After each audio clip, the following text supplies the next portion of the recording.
Yeah. Tune in. Turn the lights down low. You're locked into the frequency. Truth or what? Conspiracy theories. Step into the shadows where the neon starts to fade. Pulling back the curtain on the plans that they have made. We're decoding all the static, looking past the screen, chasing down the hidden links, keeping the vision clean. Look at the sky, look at the news, what's the real design? We're breaking down the structure one chapter at a time. No sleep, no days, keep the third eye sharp, navigating through the truth while we're drifting in the dark. You seek the truth, keep your eyes wide open.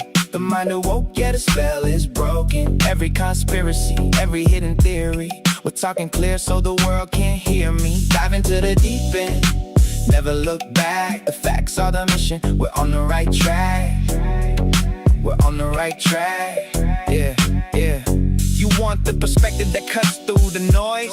You want the wisdom that stays poised. Meet the minds behind the lens, bringing you the heat. V from Vegas with the post, never missing the beat. Mr. Instance keeps the atmosphere heavy and deep, while B-Mo uncovers the secrets that they try to keep. The trio is assembled, the signal is clear. It's truth awoke, conspiracy theory right here. We seek the truth, keep your eyes wide open. The mind awoke, yeah, the spell is broken. Every conspiracy, every hidden theory, we're talking clear so the world can hear me. Dive into the deep end, never look back. The facts are a mission, we're on the right track. Yeah, yeah. V from Vegas, Mr. Incense, B-Mo. The truth, the woke, conspiracy theory. Stay sharp, stay awake.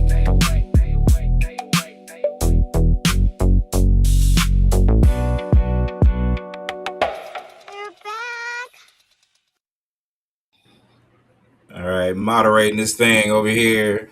Truth awoke, conspiracy theory. I'm Brandon. Next to me, V from Vegas. B-Mo, Mr. Incense is here. And I appreciate everybody for the tap in and people who will be tapping in later. I feel like we got another retrospective conversation that I feel like we should have, and we should talk about definitely when it comes to some of the more memorable shows that we have done in our past on podcasts before it became popular. But also T.A.C.T is brought to you by W.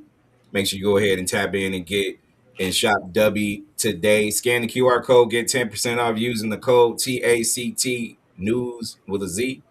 And fellas, I think this conversation that we had back in the day with Mopreme, and this was originally conducted back in 2013. Has some interesting stuff to talk about in terms of music and everything else that comes with it. I don't know how much y'all have in terms of memory of these particular conversations, but I know it's going to spark a conversation that we have. So, fellas, we here. How y'all doing? Let's with it. I'm good. Doing good, man. Doing good. Making it, bro. Every day, one day at a time. Amen to that. And I don't know. I mean, we kind of had this conversation when we kicked off, kind of talking about this is an interesting week, kicking off the Tupac murder trial last couple days or whatever. So to have this retrospect is kind of interesting. So we're gonna dive in.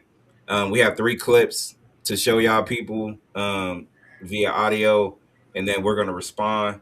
But I think we should just go ahead and kick it off, and then see what this is gonna bring in terms of conversation. So the first one is a 3-minute clip. The second one is 6 minutes. The last one is 10. But we're gonna start with the first one. Come back with some comments on it. Y'all ready? Yes, sir. Let's do it. Not to overshadow what you was talking about as far as, your music or whatever, but another thing that interests me is, the film and, film writing that you've been doing and the stuff you did with BET and, with your father, Mopreme Shakur. Tell us a little bit, how that all occurred. Well, I'm still out here in LA, West Side. So I'm in the game. I'm doing a Hollywood show, trying to make deals, make business.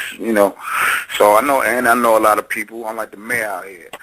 So when I was at a function and I was with some of my cats up at BET that work for BET, and I pitched in my idea. I'm like, yo, y'all doing an American Gangster series. Not that my father is only and primarily an American gangster, but he's a different type of gangster. He's a revolutionary gangster. He was a revolutionary about it. There was a purpose. There was a mission. But how people will still look at him as a gangster. So plus he could use the exposure and to help his case. People to see the real story. And I'm like, yo, I facilitated and help produce it, but it got to be done right. And so, I would talk to my father in the pen. We would talk, how we should do things, and we got it all. Wow, man, that's good that you was able to at least be a part of the story, man, and making sure it was told right. And it actually reminds me of a guest we've had on here too, live from prison, and hopefully, man, we might want to have to try to network with you and see if we can get your dad on, man, because we had one of our affiliates, Akbar Prey, he's been locked down for a while off that super kingpin charge, and he was able to come on here and talk with us a little bit, and just share a little bit about his case, and man, and educate the youth, what I'm saying, especially that listen to the show about, what I'm saying, their lifestyles and living their lifestyles, correctly, and watching what they do and watching what they see and what they say, the people, and how this entertainment industry can really get you messed up, especially if you don't know the law. But Absolutely, positively. And yeah, my father would love to come on and talk to the young brothers, because that's what he's about. But where he's at currently is Florence, Colorado, ADX, Supermax. It's like the U.S. Guantanamo, so ain't none of that happening right now. Not right now. But it's all good. I'll send him your love. Yeah, definitely.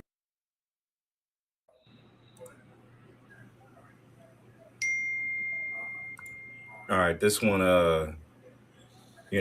clipped at a moment where and since you kind of mentioned about the entertainment business and the work that was done back in the day, BET, and just in general, when I think about him, I think about, man, I feel like the Shakurs could have been like, I feel like overall, like they, I mean, documentaries and all that other shit. Like, I just feel like there should have been, like, we should have all gotten a chance to really kind of tap into what they were really about at the end of the day or whatever. But y'all hear this, or instance, you took the lead on this. So when you kicked it off, like, what are your thoughts? Man, first of all, I don't remember that, bro. I'm just like, dude, we just did a lot of shows, man. I'm like, man, I'm starting to listen, and I'm just like, man.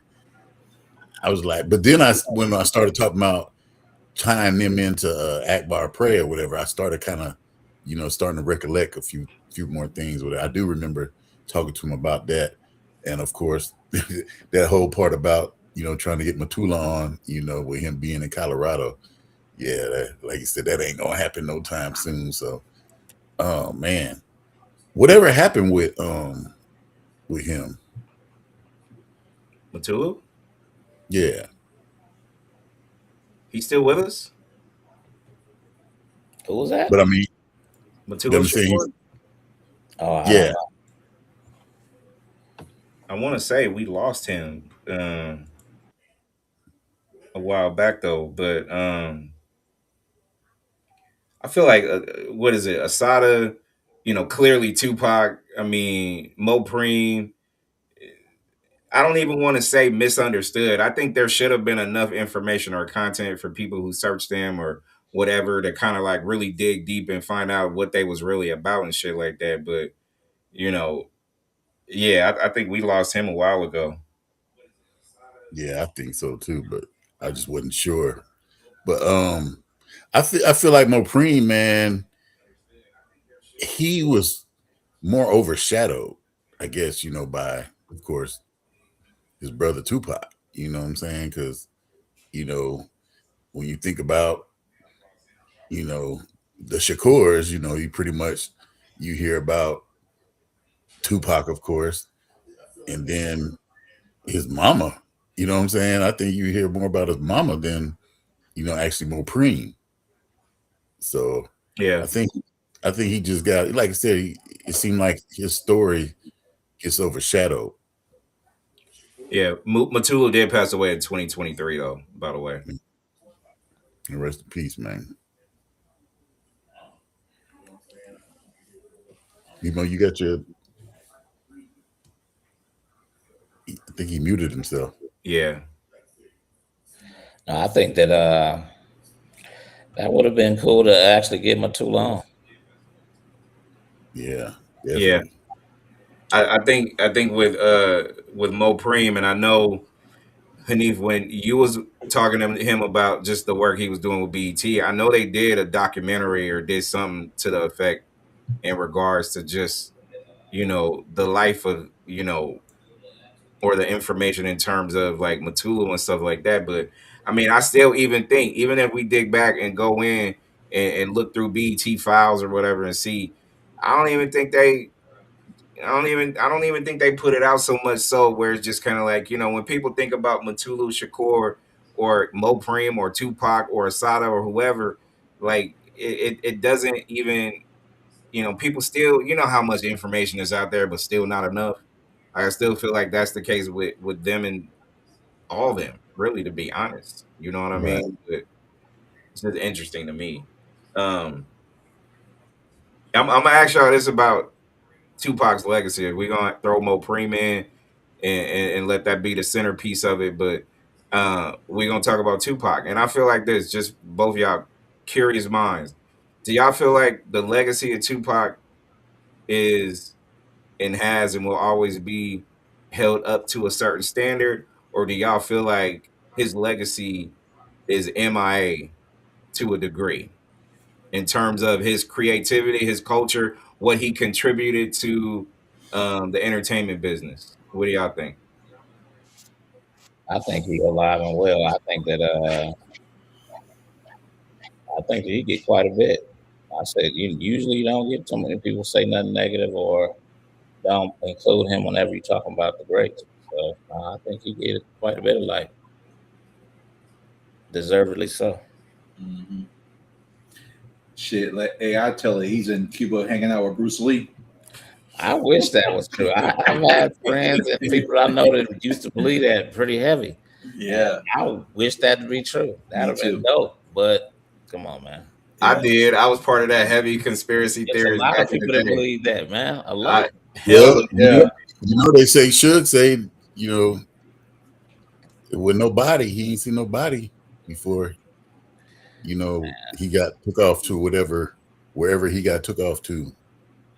Mm-hmm. I want to say I know somebody that like nah. I was there. I worked there at the time we did the autopsy. Yeah. So I want to say I know somebody. I can't think of who it is, but I want to say I know somebody that worked at UMC, and they definitely. I don't. Well, I ain't gonna say where But UMC. see, I don't even know if that's where they do the autopsy, but I know that they know.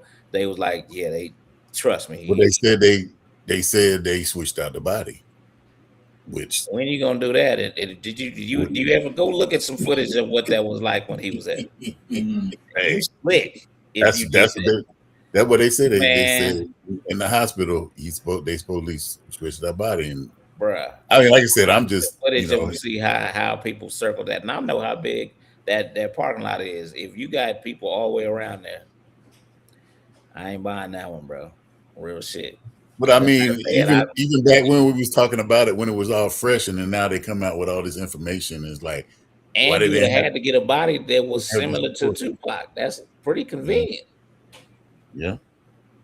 I don't know Remember about that remember that book by Kathy Scott, and that was the first taste of seeing a photo of his body after the autopsy or whatever. A lot of people then didn't think that was real. You know, I personally, like I said back in the day, I felt like, no, that motherfucker's alive. He alive. I I wanted to really believe truly it. wanted to believe it so bad. I Like, wanted to believe it. Really, I mean, really, at the end of the day, we don't know whether he alive or dead. You know what I'm saying? We going off of what I you think know. he more dead than alive. I, I mean, that makes more sense. for Yeah, real. okay. I ain't gonna argue with you, but I'm gonna go for I'm rolling the dice on dead. And look, 1996 is a whole lot different than 2026. And then yeah, like he gonna come back 62 years old in a wheelchair. He gonna roll out there, picture me rolling and shit. No, I don't picture you rolling no more. I Yeah, don't. no, Go ahead. yeah, I think there was an expiration date on my belief that he was alive. Like that Yeah, went on in the night. I wish it. I used to believe I like, man, it'd be so dope if he came back on like at the BET Awards. He walked up out there and just was and broke it. I said, oh my God. I said that was stupid. You know what I'm saying? But I was like, man, I wish that could happen. I used to watch it just like, come on, man. Let Park walk out of here. I Yeah. wanted it to be true, but I didn't believe it. Yeah, Everybody was in disbelief, when Pac got shot, because I can remember where I was that day, man. I can too. At my cousin's house, just hanging out watching TV in the living room at night, and then hit the news. I'm like, damn. We was in Vegas for the fight. Yeah. We was on our way to 702. We got caught in traffic. Yeah, hell yeah, we ain't never make it there. I'm like, Yeah, damn. we never made it to 662. Yeah. Were y'all in when Pac got shot? We was Yeah, we were on the strip. We was on Las Vegas Boulevard. It was so much Damn. traffic. It was bumper to bumper traffic. We might have been stuck in traffic about an hour and a half and we was going somewhere that was probably not even 15 minutes away. Yeah, dude, it was It horrible. was bumper to We was in, bumper like, traffic. That's why I we was said in, what, to three, shoot 4 somebody separate cars. off the strip is damn near impossible to me. damn. That's what I said. You could tell it had to be some behind the scenes shit going on, man. That's why I For them. believed it. Like I said, I do believe it's some behind the scenes. Well, no, because I believe Keefe D killed him. I mean, Baby Lane killed him. I believe that. But I So mean, I can't even say that. How they got off that strip? I'd love to hear that goddamn that's what I'm story. saying. It was incorporated with some people from like, I want to say law enforcement, because if you think about it, all the bodyguards, Snoop bodyguards, the guys Suge had working for him, they all had former police officers. You know what I'm saying? And some of them were still active. I can dig that because I'm telling you, bruh, doing anything on the strip and getting away with it scot free, nobody seen nothing is not. And you a magician. I know how hard it is to do that. Nobody gets away with that, man. They'll have your license plate number, where you went, the whole way, everything you did is on TV. So it's That's why I'm skeptical. That's why I'm skeptical about the whole thing. Just because, man, my brother, it was crazy. Just the other week when I was gone, and my brother, he's got a partner that's an undercover detective, and he was like, man, he got this ticket, and he wasn't trying to get out of it. He was just trying to say, hey, I didn't get no information about it. I'm trying to go to the court date and stuff like that. You know what I'm saying? Or no, he said, I'm trying to get it. I'm trying to pay it before I even have to go to court or whatever. And so he called dude and said, what was on the ticket or whatever. Man, he called him up. Don't worry about it. I took care of it. He's like, dude, I ain't asked you to take care of it. You know what I'm saying? But he was like, nah, I took care of it or whatever. So it's like, dude, something small like that, law enforcement, you know what I'm saying? They got power, dude. And it's like, dude. Like I said, I don't whether you that on part of it. I find it very difficult that they got off of it. I've never heard that part of the story. I'd love to hear, how did y'all get the fuck off the strip that night? Yeah. How did y'all do that? Because you was in the crowd. I was stuck in the crowd. I was on my way to 662. We was at the MGM. We was on our way to 662. So I know how it was bumper to bumper. We heard about it later at another club. We heard it out in the parking lot of 30 something. It was a club called 30 something off Rancho. We was up there, and that's where we heard it in the parking lot. We heard the Suge got killed. And then we heard later on, like maybe the next day, that it was Pac. Mm-hmm. In a white caddy at that. I don't even remember if we knew that part, but I knew we knew that somebody got shot, and we thought it was Suge. Everybody was saying Suge got shot. Well, technically, he Word was did. He got grays. His head got grays, I he guess. did, but we didn't even know that Tupac was even, like I said, it was Suge got shot. Mm-hmm. So, but then like the next day it was like, oh, it was Tupac, and bro, it was, man. When I see the footage, I'm recognizing people. I'm like, that's so and so. That's so and so. Wow. Yeah. Wow. I look back at that and I always think about, like, the after effects to it, because I mean, I picked up my brother from high school, and we was in a car and I heard it on the radio, and everybody was like, they heard it too, so we all was just like outside listening to the radio. I was at a high school at the time, and everybody was kind of like, they couldn't believe it, right? Like, it was just some of the most deepest shit, and we all had to pause for a minute because we didn't, and it was hella eerie because how they had that thing at, and it was real eerie with the lady who chimed in and says at 4:03 Tupac was pronounced dead at Las Vegas, blah blah blah, or whatever. And that shit was just kind of, it froze a lot of people. Like, that was the first time I experienced something. And I think a lot of people who was real close to Marvin Gaye remember that day that he was killed by his dad, and it shook a lot of people in that business up too, because I remember that because I remember my mama was crying and stuff like that or whatever. Like, it was like real tears. So that was a reflection of thinking about Tupac. Is hella interesting because I kind of see it. But before we play another Mopreme clip, I think personally, you know, the legacy of Tupac is always going to be hella memorable and stuff like that. But I don't think his hardcore fans and supporters is going to appreciate what he did, for the entertainment business. But I don't think I think he's an afterthought for some people in this business nowadays. And I don't think his legacy should be that way, but I think it is. I just don't want him to be forgotten in a sense, right? I Because think most of the entertainment people, they want them to be forgotten because they're about them. You know what I'm saying? So the more you're talking about him, you ain't talking about them. And so they're in the current industry and they want to be talked about. They want to be, but they there's hardly any people that I can think of that, is going to be able to get that type of legacy. You know what I'm saying? Because Tupac was just inspirational, man, across the board. He was an artist, a damn good one at that. Damn good. Yeah. And even think about today, 30 years later, he still tops news cycles. Yep. And that's a testament. Unfortunately, the circumstances aren't the best, but I think at the consumer level, the peer level, people in our generation, a few beneath, they have an appreciation for Pac. But I do believe with Brandon, it's not enough, in my opinion. It's not. But and I don't think it ever will be. But I think he had that cult following like Elvis did, or like some of these other people who Michael Jackson clearly. Some of these people so far up that again, like V was saying, and we all were saying, like the mystery of his death was so crazy that, what was it, a week later Machiavelli came out, and we all talked about reincarnation and stuff like that, and then we started hearing about all the songs that he did before he died, and it was like, man, there's just no way. All of it was brand new. Like, I feel like personally, like, that was enough to be able to add fuel to the fire about him still being alive or whatever. Because I'm like, man, that dude's still making music, man. There ain't no way. He's still dropping hits. Cause when Machiavelli came out, shoot, that was a deep ass album, and it was ultra popular. I mean, it was you would hear like little dirty white people singing "Me and My Girlfriend." I'm like come on, and Tupac got shot a day before I enlisted. The day before I enlisted, he got shot.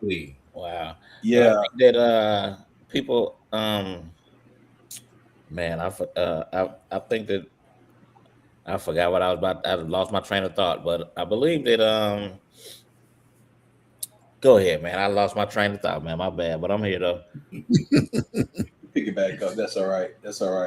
but even like years later after that, he was still topping charts. You know, I went to Panama like what the middle of my damn my tour, my enlistment, Mm-hmm. and it was still killing that Tupac. I mean, his legacy lasted way longer than a lot of people of that day. You know, Yeah. and and and even today they still talk about it. Hell, I got young nephews, nieces, and cousins talking about Tupac. Hell, my kids just discover Outkast, and they're Outkast fans Damn. now. You know, Mhm. and they look and one's a high schooler and look, one just got out of elementary school, the other one just got into high school. You know, so Bruh. I so feel hella old with people discovering Outkast now, though. Like, yeah, bruh. Ain't it cool? yeah. Ain't But it cool when somebody does when you do introduce somebody to some new music and mm-hmm. they appreciate it like they just now hearing it and it's 30 years old. Yeah. That's so Yeah, Oh dope. yeah, so my kids, man, love our type music, man. Whether it's R&B, hip hop, whatever, they just be like, dude, you know, we have way more substance than what they got now, man. I right, mean, right. it's it's really a lot of angry music. You know what I'm saying? It's just angry and sexual. Yeah, I think it's more than that though. It's also lazy because lazy music is one where you got to find some creativity in what some of these people are doing.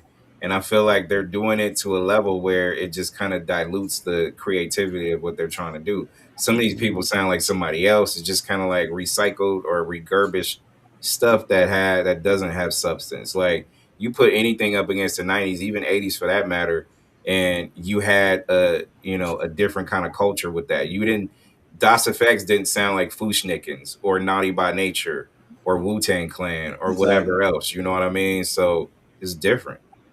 Yeah, it's definitely different. I think that I don't like to beat up on the youngsters. I like to give them a little bit of props too. It's maybe just like our generation, our parents didn't understand the depths of how our music meant to us, just like maybe we don't with them.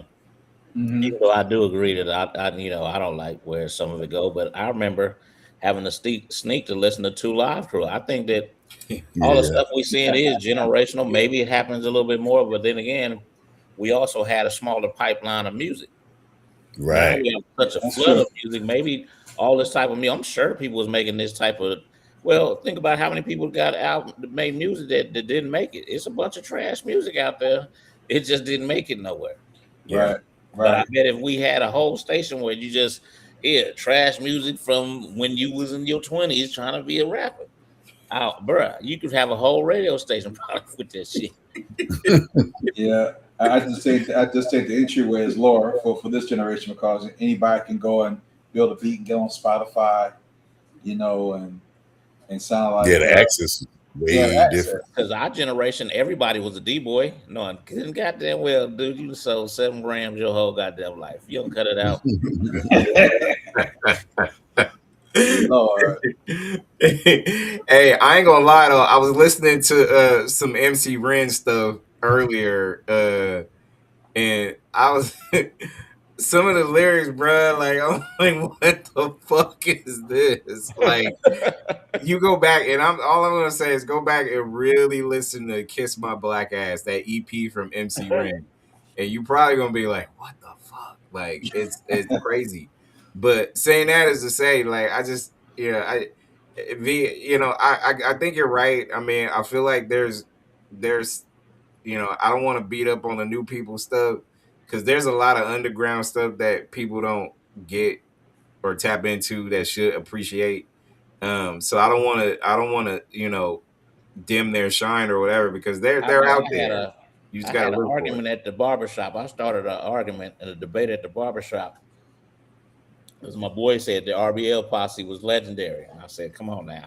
Whoa. I like Don't Give Me No Bammer Weed, but we not going with classic album. We're not doing that. What you saying? The whole album or just The album the was a hit? classic. I couldn't tell you hardly any other songs from that Right. damn So it album. can't be a classic if that classic is rare, bruh. Right. He must have been talking about the single. Nah, I don't give a damn. Whatever it is, you ain't gonna say that. You ain't gonna say that. Nah. And then Legendary, it was a song. He had his moment. But shit, if that song is legendary, so is a lot of songs. I'm from out here, man, and much props to Black Sea. That's my dude. But no, that album was not legendary. No, Yeah, I no, liked it too, but shit. no. I'm from out here, and that shit's not legendary. Come on, it's not. It's not. So yeah, I would have been in there like really digging in, V, because I'll be like, bruh, how you gonna like give me something top to bottom? I can't think of no other song. Oh, Bluebird and Well, Bammerweed. how many? That's Well, it. how many people in the barbershop was for It your was boy? packed. It was about at least 20 people in there. But how many was for your boy in the classic? Maybe him or two. Yeah, he got butchered. Boy, they laughed him out of there. I just discredited his whole and when he don't get to talk music with us no more. You just Yeah, say he know. yeah. That Took his sounds music about right away. though. That Sounds about like he was being a contrarian. But I was Sounds about wrong right. because I was shitting on what was the Young Bleed. Because I like you like Young Bleeds, and I can't take nothing you say serious. Yeah, And so I yeah. actually listened to the album. I was like, okay, I gotta take that back. I gotta take that back. Yeah, You know Young what? Bleed was nice. You know what? There is some new stuff that people have that is pretty good, and Sometimes they you give hear them something props. you Give don't them like. props, huh? Go ahead.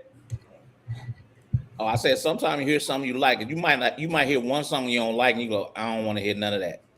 And Yeah, then they might actually have a few good songs. Cause I was like that about the first song I heard from Cameron was probably something called it was off the Baker Boys mixtape. It was something called something 357. Shit was hard as hell. And then mm. I heard Horses and Carriages, and I didn't like Horses and Carriages, so I never listened to it. It was years later before I got into Dipset and was like, oh, it's a lot of dope ass music from Dipset. I think I got into Dipset when I don't know if y'all remember that verses that they did with the Locks or whatever back in the day, some years ago or whatever. And I started listening to their verses part or whatever, and I was like, oh, okay. Yeah, But they got some shit. they do. But back in the '90s, was I really checking them for that? No, I wasn't. Yeah, I was big on Jules, man. I like Jules Santana, man. He's cool. He's cool. Um, but I also put this out there on the strength of this Mopreme shit that I will forever say that Thug Life is the most underrated, underappreciated Yeah, album Yep, that ever. was my favorite. One That was of the my that was one a of the dope most ass. That was a dope underappreciated CD. ones. Yeah, that was Yeah, my favorite because that's when I got into Big Sight too. Top to bottom, can you not tell there was not a bad song on that album? Nope, nope. I remember I used to let that thing ride that in was the dope. Honda Prelude, knocking the kickers. At the Honda Prelude. The kickers was knocking, boy. I mean, it kick started with "Bury Me a G." That's how it started off. Man, that shit was hard. Under Yep. pressure. I mean, Cradle to the Grave. You could go on and on and on and on. The most underrated album. Quote me on it. One of the most underrated albums ever in music history. I don't care what genre of music. Thug Life. Period. Hands down. I One ain't of the gonna argue that. hands down. Picture me rolling. Mhm. That might be interesting to think of other albums that is like that, but that's definitely one of them. Oh, like underrated? Yeah, Shit, bruh. We would have to do a whole segment on that because I know if you give me a minute, I'll probably roll off a few because it's some that I feel like was not appreciated, yeah. period. Um, yeah, but that album was top to bottom, hands down, one of the best little collaborations ever. And I remember at the time because it was like roughly right around the time Me Against the World was probably gonna drop a little bit later on that year, or some shit like that, and Pac was just about to be locked up or whatever, right? So I just remember that being a thing where it's just kind of like I thought it was a Tupac album, but why they keep on the box? They used to keep playing Cradle to the Grave like all the fucking time, right? So I'm like, why is it not called Tupac? I just hear Thug Life. So that's when I really started to get to know Thug Life and shit like that. So yeah, man, I got hella good memories off that entire project, man. That shit hands down one of the best. Mm-hmm. One of the best. We gonna move on to the 6-minute clip of Mopreme and his conversations from back in the day, talking to the trio of guys that's right here. And I think it's some good content, so we're gonna go ahead and kick it with the next one. But at any rate, man, I didn't get to introduce you to one of my co-hosts, B Mo, in the house, man. Say what's up, B Mo. What's going on, man? What's going on? B Mo, what it do? Man, look, I'm gonna tell you right now, man. It's an honor to have you on the show, and I'm just at odds with myself right now. I don't know if I should ask you, what kind of food you like. I just shut the hell up and just listen to the knowledge shit, man.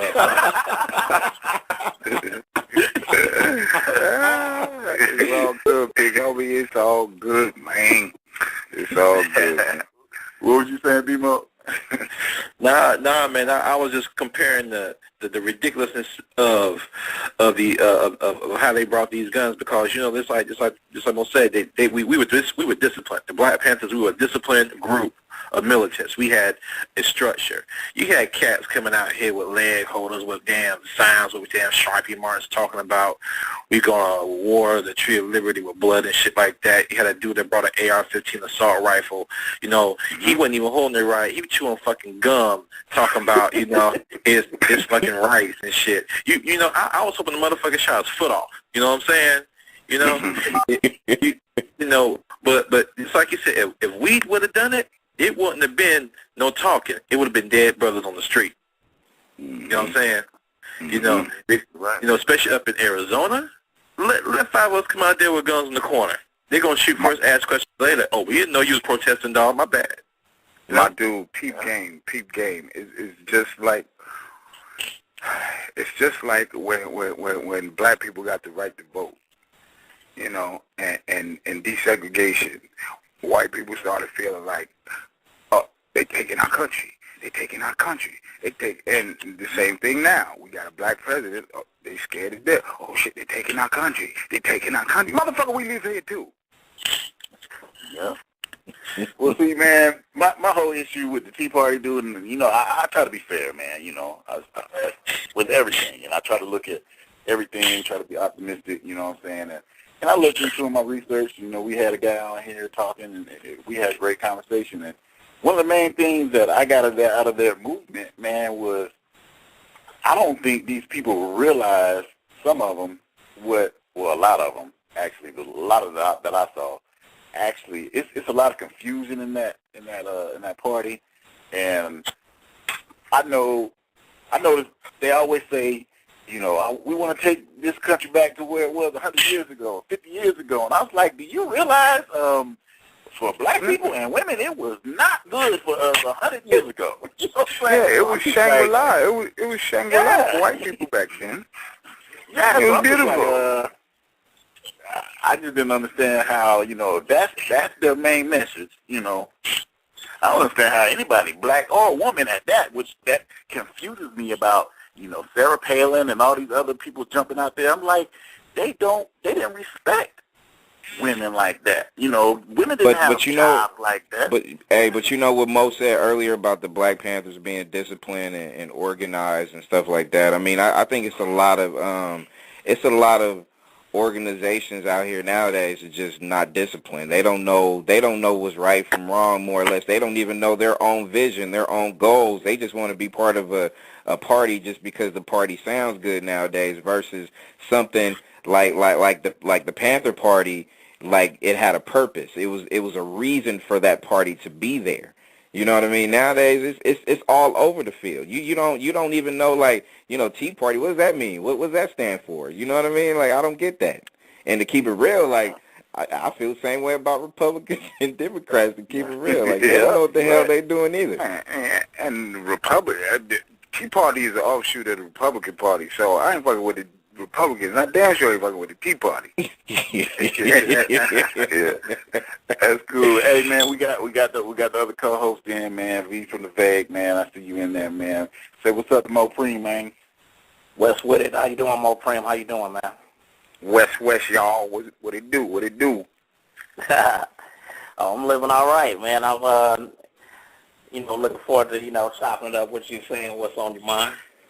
Yes, sir. Yes, sir. I'm here live in effect. You know what I'm saying? We all man satellite shit. Yeah. Yes, sir. Yes, sir. Yeah. Hey, man, just to catch you up real quick, man, he talked a little bit about, what he's doing on, musically right now and, and how, actually, he was able to, link up with BET and, do the, American Gangster, edition, for his father and stuff like that, man. So, and, we started diving off into that, the real stuff that we really get into, on this show or whatever. So I heard y'all talking about the Panthers. I'm definitely interested in that situation now. Yeah, I just asked him what he thought about the Tea Party. You know how we had, some good Tea Party discussions, and we had, the old boy that was on here, kind of representing the Tea Party and trying to fit the Tea Party. The Panthers couldn't live, the Tea Party can't live. Fuck that. Now I was going to ask you how you felt about, how they disbanded the Black Panther Party, and why do you think? Because we was actually talking about this a little bit last week. Why do you think that it's not any kind of organization that's really at the forefront like that anymore? And where are our black leaders? Do you think that we got a black leader right now?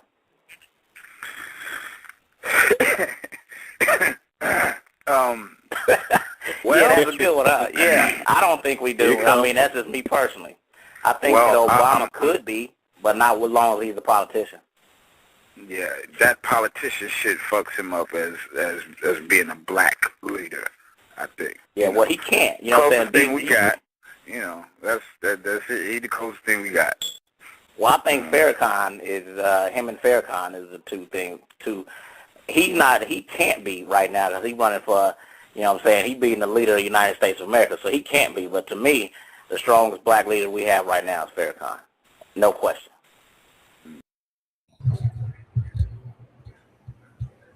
Damn, was that me?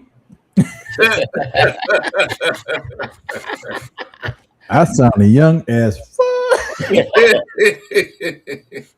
Damn.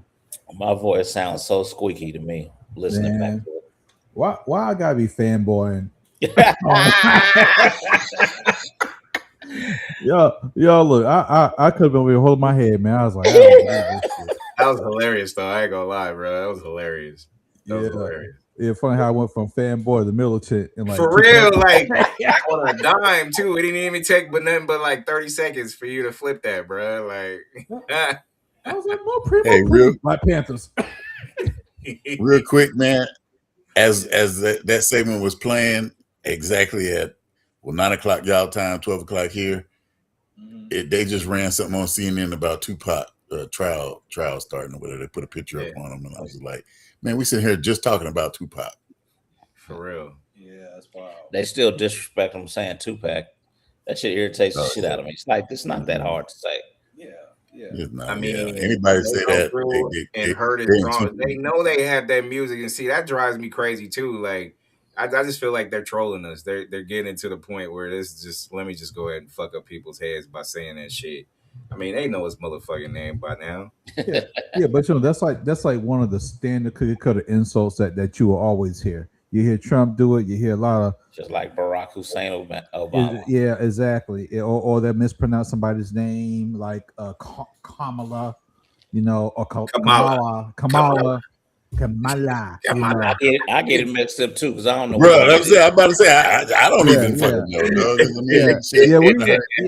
I do get that, but they know what they mean. That woman you walking through the halls for the past God knows 6-7 years. Now you gonna tell me you gonna mess with that girl's name on purpose? They do that, especially Trump. But it's more obvious than not that I think you all know who Tupac is. Come on, like yeah. He was mainstream and not in no cheesy way. He earned his place, and you're gonna sit there and Tupac, like, come on, dog. Yeah, that's crazy. When I see it, that's crazy. before we dive into this little quick segment, I mean, it ended on that note. V, you still think Farrakhan's still that guy? He's the strongest one we got. Yeah, yeah. I don't And think. are you going to still hold on to Obama could have been?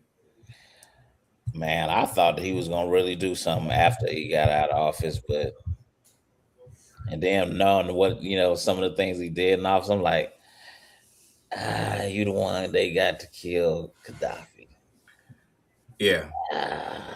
Yeah. That's even though I gotta catch the segment. I want to say he said that's probably one of the biggest regrets he had in his term that he did that. Mm-hmm. Is that true? Did I catch that right? Or No, is no, that you're right. You're Yeah, right. you're right. He said that. Yeah, he did. okay? Because see, like I said, I was like, dude, you know what level of leader that you knocked off over there? Because they don't look at him as a villain over there. No, they don't. I watch a lot of stuff that say I can keep up. I try to keep up with what's going on in the motherland, and bruh, they a lot of them respected him, and he was a hero to them, not a villain. Yep, yep. And Gaddafi was going to give African Americans $1 billion in Yep, and got restitution, blocked. and it got blocked. It got How blocked. you gonna tell somebody they can't give away some money to somebody? That's crazy. Exactly. It's Like that's crazy. crazy to even have that. For that to even be possible is like, how do you tell somebody they can't donate to them? Yeah, and the thing is that they were going to give $1 billion to the January 6th rioters. Well, yeah. Oh yeah, well that's what the lawsuit for. Yeah, Yeah. That's exactly. crazy. Yeah, yeah. You, Yeah. you can These look cats might get paid for the shit they did. Now that's crazy. big time, big And the time. fact Yep. that people would even be like, okay with that, like Yeah. Pam for doing that. Like, come on, man. Yep. Todd They were Blanche had to write an agreement saying that he would not give them any money, but a lot of people saying, well, all he has to do And is who the fuck getting rebrand it to paid? something else. like they were victims or something like that or whatever. That's crazy. V, I'm a Yeah, quote something imagine. you had back in '08 when Obama became president. And I one day I think we got to cut that up and put this into a retrospective as well. But Hey, you real said quick. something to the effect that when he was elected, because remember we listened to it live, right? His whole speech, we had it on the air, all that shit. You said that you really and truly hope that he can do something during his term. You really, you were enthusiastic about it, but you were still unsure because you really and truly I hope understand what it that is. The he would first do something. anything ain't doing a goddamn thing. I don't give a shit who he is. First anything, I don't give a damn. Jack Robinson was the first, but he ain't changed nothing for black. He was the first to do it. But how much did he change? He just made Yeah, it okay because shit, they made a lot of money off him. He was and, just the and he first. said wasn't worth it. He wouldn't do it again if he was asked Right. to. Like I said, he went through hell and back. What did he do other than take all the punches first? Yep. And the thing about the president, he can influence policy, but he doesn't make policy. Right. He Yep. he uses his leverage as the best he can. Now Well, he we thought that. Hold on. yeah We thought that because this one here doing some shit that's crazy. yeah because he's breaking all social norms. He don't care. He comes from a different culture, and it's like okay, the thing that turned the tide is when the Supreme Court said that he is pretty much immune for anything he does while he's acting as president. And when he got that ruling, it was like, what you gonna do to me? But everybody What else you gonna ain't. do to me? I think it's a lot. I think a lot of people gonna get in trouble for shit they doing right Oh, now, oh, absolutely. Oh, because he getting immunity now. He might be able to pardon them, but he gonna have to hope that happens because yeah. they did pardon some people that have done some stuff that got convicted, and whether it be court or especially if they got convicted in a military court, I don't understand how you overturn that. Well, But I'll tell you they this done much. it. I think that they're going to be just as creative when he gets out of office as he is as he's in office. But what that say about the government if that's what we going? Yeah, because you know what? The thing about it is once the judicial branch creates a ruling, that ruling becomes a legal precedent. And now what he's done is he took the entire operation and used authoritarian tactics to turn it on his ear. So if he gets off on immunity, my guess is maybe the states are going to prosecute him because immunity only works at the federal level.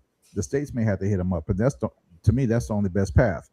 Some judges today, a judge today, had threatened to, what's the word? Not censure, but hold the Epstein lawyers in contempt. Basically, told them like, hey, y'all keep on caping for this guy. He's gonna ruin your futures because the judge is about to hit these lawyers up, and these lawyers are so complacent that they're just falling in line. Now, it just determines how things are going to turn in a couple of months. If this is going to be another thing for 2 more years, or here's it going to roll. But I tell you this much: it took less to have a supermajority in this country, far less. Because when Obama got his supermajority for those 2 months, they just had to mess with their pockets. They messing with their food, they messing with the gas, and they messing with their pockets, and the healthcare, and infectious diseases. So I'm not saying the world's going to turn, but it's a fair shot that we're going to have a supermajority in November. And if so, I wouldn't be surprised if they try to impeach him because who's going to stop them? Because it's all about the numbers. But if they don't, then they're punks. I That's mean, my that's opinion. I'm gonna bet on they punks Me History has too. shown that. This is the way they going. You know, because they ain't much fight going given. And if there was really something like, unless they're trying to be real tactical and going, go ahead, we just waiting for Well, you, but we just building onto this hand. yeah, but But technically, now I they'll I do do don't that notice though. think that. that's what's going on. Now I do notice that JD Vance is kind of starting to distance himself from his type of politics. Man, that dude is Because he got basically to run almost in the next 2 years. that's what I was gonna right. say. That's Right. because he wants to run and he wants to disassociate himself with, what's gonna wind up being, an eventual downfall. Either November's gonna tell you a lot about what's up, or this current president may not even live to see 2028. But who's So next though? He just old as fuck. It's kind of grim pickings for who's that's what I'm next. saying. Exactly. So who is next? Like, if Crazy he's about not it is, here or I, whatever, like who is I next? almost interrupted you, man. But as soon as we started talking, once again on CNN, Kamala Harris, man, what it is? 'Cause I'm so Kamala. Kamala. Kamala. Kamala. Kamala. So Kamala or it's got to be Kamala because that's how they saying It, it, it, it, and everybody it, else it, is it wrong. say So Kama. I Kamala. don't know either. Like I said, they pretty they close, tomato they just tomato. show So it's like they trolling us. They just put Hey man, hey, Kamala we on top. have we not had that before in our lives? We had VH1 like that. Yep. Hey man, hey, that's okay.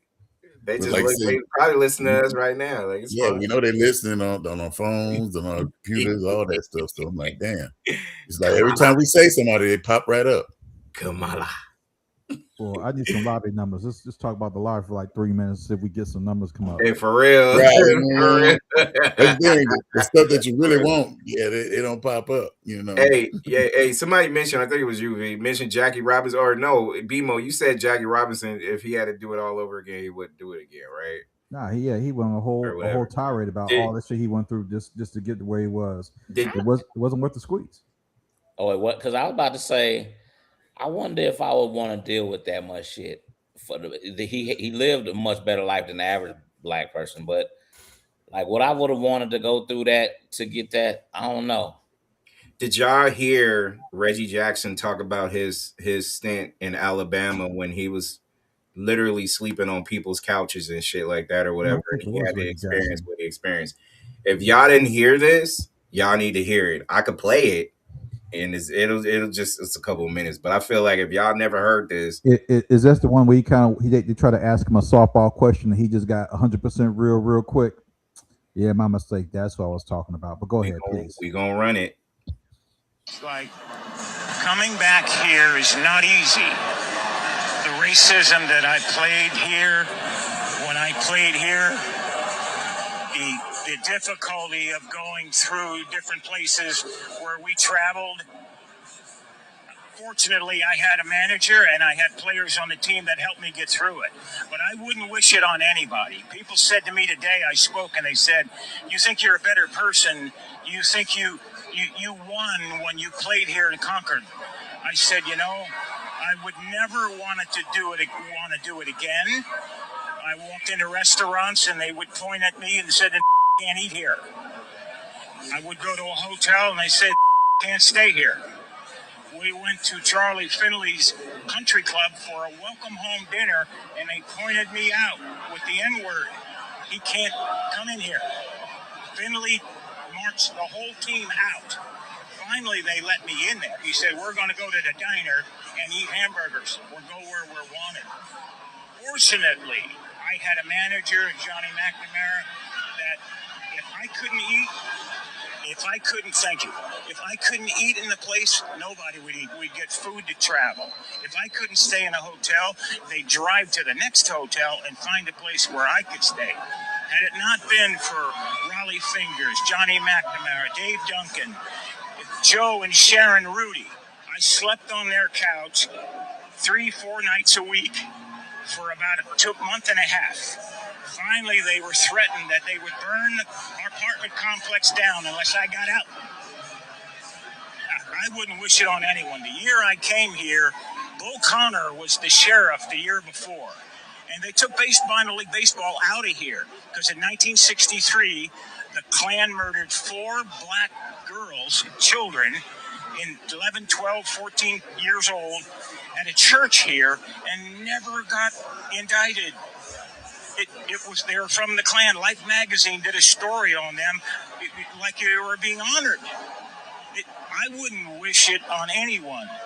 At the same time, had it not been for my white friends, had it not been for a white manager and Rudy, Fingers, and Duncan, and Lee Myers, I would have never made it. I was too physically violent.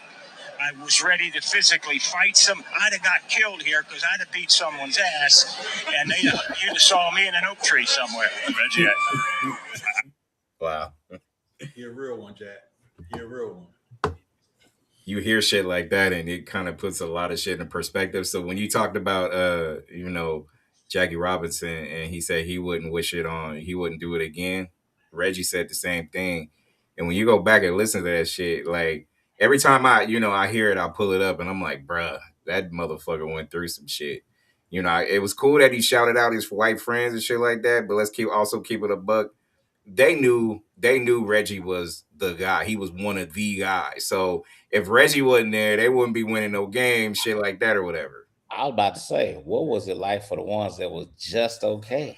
Right. Boy, Right. you literally might be out in the van one night while everybody in the hotel. Like, really? Yeah. Like, do you really want to go through this to do this?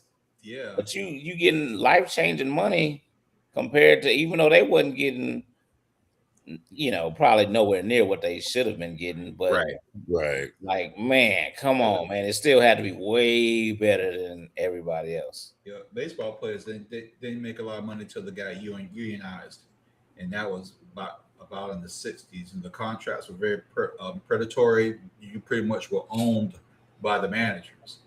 So so who's to say exactly if he got his just dues on top of the accolades? But He probably getting his because it's probably some type of baseball pension or something now. Exactly. That they got to pay him at the rate that they're giving it now. He probably making more money now than he did when he played.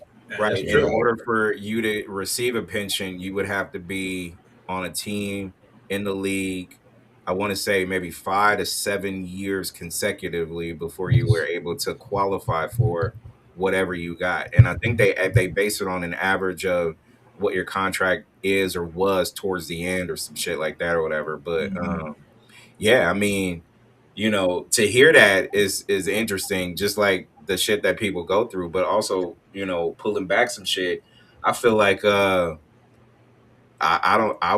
listen, I mean, I feel like I could be hella tough or whatever, but I don't know what I could have. Just like Reggie said, he would probably be hanging on some tree or some shit. But yeah, I don't know. Yeah, it's hard, man. I tell you this. I had to make them. Go ahead, Nick. Yeah, I had to make them kill me before they put me on the tree. That's right. Oh yeah, you gonna have to. You didn't beat me to death. I woke up getting strangled. Yeah, you done beat me to death. But it's hard to say what you would have done because we in an environment to where you got some, like, I grew up in the hood. Ain't nobody coming through knocking on no doors talking about nigga come out of here. Yeah. bunch of white dudes walk through my street, it's gonna all hell gonna break loose on the west side. let alone the my street. My street definitely gonna do something, but Yeah. the Yeah. west side would have came through for that one. So I wouldn't have. That ain't the same level of fear. I can imagine. Don't nobody got no gun, and they got a bunch of them, and they coming knocking on your door in the middle of the night. It ain't much you can do, and if you don't go out there, they coming in and killing everybody. So you got to man up and go get volunteer to get murdered. Mm-hmm. Eh, Nah, I ain't gonna out work. there with the pistols, I Yep. tell you that I'm gonna go outside, but I'm not going outside without. I don't know how you. That'd have been like my number one thing to try to get in life. Like you got to get a job and a pistol. Yeah. Got to Oh no, like, and then like I said, if you was in the military back then, that was a option. But damn, I couldn't imagine being in the military back then. And a car to bro. get away. Those three essentials. Well, Exactly. getting Bro, away, A I found job, out. a pistol, and a vehicle. I found out from my uncle, man, just about a couple months ago. So my dad used to tell me that, because they both grew up DJs in New York and stuff like that. But my uncle was more of the serious DJ, right? So when when my dad went to Vietnam, he did 2 terms. And, of course, the first one he got drafted, and the second one he volunteered. So Mhm. he finally told me, he said, no, you know the reason why he went back to Vietnam? He said, because they treated him so much like shit at his first job. They were so racist toward him that he was like, he'd rather go back to Vietnam than do the job in the United States that he had. Dude. you He know how said it was bad that that bad. got to be. Yep. Yeah, it's bad. It's bad. That was I don't know. bad. Like I said, I got a lot of respect, and everybody say what they wouldn't have did, but bro, it was some real fear because you didn't have no recourse. If you killed one of them, bro, you was getting the death penalty or life imprisonment. Ain't no ifs, ands, or buts about it. And this is when prison they could do whatever to you back then. Mhm. And So even back it was Mhm. then, way Yep. different than what it is now. It's some few laws and a few lights that can be put on them. And that's why I say, even though, because I think we should probably talk to about one of these days about this black Americans against everybody else that ain't black American around the world is crazy to me, but it's a lot of that going on. And I think that's an op. I truly do, but we can digress on that one. I yeah, we're still gonna not have to on do the one devil. about that though. We're gonna have to add Yeah, that to the list because I just yeah, don't get that part of it. I'm like, dude, this is ignorance at the highest level. yeah, yeah, yeah. It only Like, come popped up on, man, what are we doing? last What are election we cycle. doing? it's They a trying to be us propaganda and they push. trying to be me and what? It's a propaganda push to make us divided anyway. So I just Exactly. feel like It's that's the working. whole thing. Yeah, it's It's Yeah, working. working. it Yeah, is. yeah, Sadly. and there's factual strategies and historical relevancy as to why this became a thing, and overall I can say it with high confidence. It's an op because this shit didn't even exist 15 years ago, 8 years ago. The language, the separation, the divide and conquer tactics. It's the same branding that poor whites will use to oppress black people. Create create an other, create an enemy, treat them like they're taking away something that's rightfully yours. Don't give them real power. Just make them believe that they're above you, and that's all it is. It's just remix white supremacy. Then you look at Cambridge Analytica. Yeah, if you ever saw the documentary called The Great Hack, where Cambridge will go to different countries and do these political experiments, right? Social engineering, and basically they'll gather data, then they'll rotate them to bigger countries and bigger countries. And one was in Trinidad and Tobago, where you had the Indian wealthy majority, which leans more conservative, and you had the black Trinidadians, and they created a campaign called Do So. And basically, what that campaign was is to convince black youth not to vote, to withhold their vote for a thing that would never happen. Mm. And then they knew that the Indian kids would fall in line with their parents, who will tell them to vote more for the Indian controlling party. And guess what happened? The black folks stayed home because they felt like we're not going to do anything unless we get something from it. We're better than them by staying home. Indians, they voted, they took the election, and it was just it was all planned social engineering because they don't give a damn what they tell you as long as the results the same. That's the thing. Who cares? Because once they take the bag, it's taken. You can't ask for it back. You can't say, "Oh, you lied to me, so we need do overs." That shit don't exist. Mm. It don't. So it has all the bells and whistles. FEA bullshit. ADOS bullshit. Tariq Nasheed was Pan Africanist until sometime in 2019 he said, "Oh, Trump is warming up on me." Like overnight, you call that motherfucker a bastard 2 days ago. How the hell you gonna say he warming up on you? And That blows my mind whenever anybody say that. I'm like, dude, first of all, at the very least, even if I liked what he was doing, as divisive as he is, you don't want no leader of a country being that divisive. exactly. It don't serve no purpose for anybody that deals with anything community based. He wouldn't be a good mayor, good senator, none like that. That's somebody you want over NASCAR. He can. You don't get the chance to be as racist as he want to be. It's only so much racism he can do. You can Right. limit his racism and Right. bullshit because it's only you just dealing with cars and races. Yep. You can't get his man the keys to everything and say any man like that. Any man like that. Yeah. That's just my personal opinion. It does. I don't even. It ain't just really him. It's just anybody like him. I wouldn't want nobody that has that much disregard for others to be in charge of a bunch of others. Exactly. Period. Exactly. Yep. And Period. when Trump said he was going to run back in '04, and before I knew about him, I was like, yeah, Trump, he'd be a good president. And then I started digging, right? Then I started finding all the racist history. Start finding his bad business deals. I found out about Deutsche Bank was going to one of his bankruptcies. All I let them keep was his name because that was the only way that he can use his leverage to get for them to pay him back was his branding. All that stuff came out, and so when he ran again the second time, I was like, nah, I'm good. I'm good. I done dug deep enough to know that he gonna fuck shit up. And it was like, well, will Trump be president? I'm like, yeah. I said, popular presidents usually win, and in history has shown that they've been the worst presidents in history. So he has a good chance of winning, and he has a good chance of being a bad president. Both were true. I feel like these random ass actors or media people in entertainment tend to be like badass business people as presidents. Reagan was bad. I don't care what people say. Reagan was terrible. Um, Mm-hmm. Trump is the same. There was nothing about him. Like I knew what kind of dude he was prior to. Like you said, BMO did enough digging to find out there's terror wherever he laid his hat down in terms of businesses and everything else. Like, how do you Right. bankrupt a bank? How do you do that? How do you bankrupt a casino? How do you do that? You can fix the numbers. Yep. How? Like I just don't understand. I don't understand what. But it seemed like people like jerks.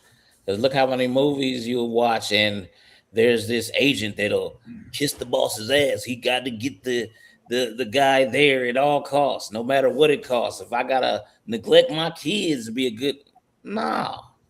Why would anybody envy these people?